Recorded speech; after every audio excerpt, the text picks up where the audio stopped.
Le plaisir n'est pas l'ennemi de la nutrition, moment d'émotion pour certains, pure gourmandise pour les autres. Le chocolat déchaîne les passions. Pour en parler, nous recevons Émilie Demolly, diététicienne nutritionniste. Bonjour. Bonjour. Alors, donnez-nous les bonnes raisons nutritionnelles de se laisser tenter par un petit carré de chocolat de temps en temps. Tout d'abord, le chocolat est riche en fibres. Oui, il est riche en fibres, il est donc bon pour le transit intestinal. Il est riche également en magnésium, que ce soit le chocolat noir ou au lait. Il est très riche en magnésium, environ 100 mg de calcium pour le noir, de magnésium, pardon, et 60 mg de magnésium pour le lait. Donc il faut savoir que le magnésium est un anti-stress, c'est pour ça que parfois nous pouvons bien sûr se laisser tenter par un carré de chocolat par jour, tout en étant bien sûr, là encore, il faut faire attention donc à sa consommation et éviter donc de manger la plaquette entière plutôt qu'un carré de chocolat. Il faut savoir que le magnésium également donc est un anti-stress et aussi permet de lutter contre l'anxiété. Le chocolat est également riche en fer et également riche en vitamines du groupe B3 qui permet d'éviter l'encrassement des artères et également est très bon pour le cholestérol parce que le chocolat permet, grâce aux polyphénols et aux flavonoïdes, il permet de diminuer la concentration du mauvais cholestérol et d'augmenter, de favorise donc la production du bon cholestérol.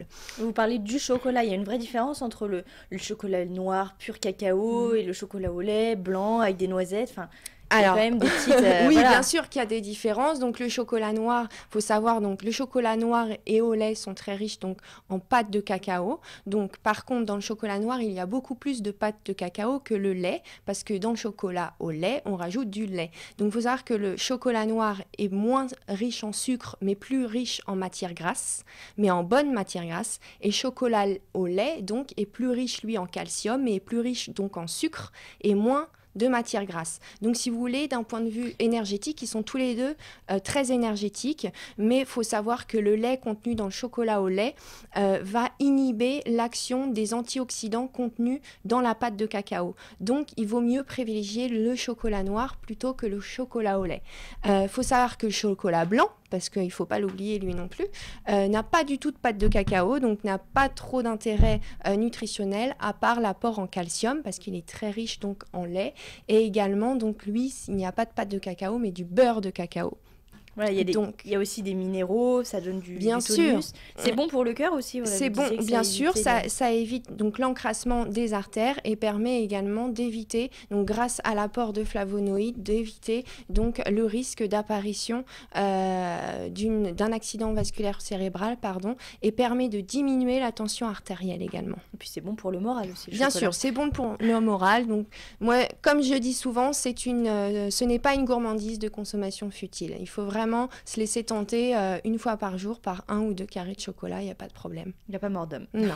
Donc il existe des régimes à base de chocolat pour ne pas ressentir de frustration. Est-ce que vous les conseillez, ces régimes 100% chocolat Tout ce qui est 100%, non. Là vient encore la diversité de l'alimentation. Donc il faut de tout en quantité raisonnable selon ses besoins. Et de tout ne veut pas dire 100% chocolat. Donc un peu de chocolat, 2 carrés par jour, aucun problème. 100% régime chocolat.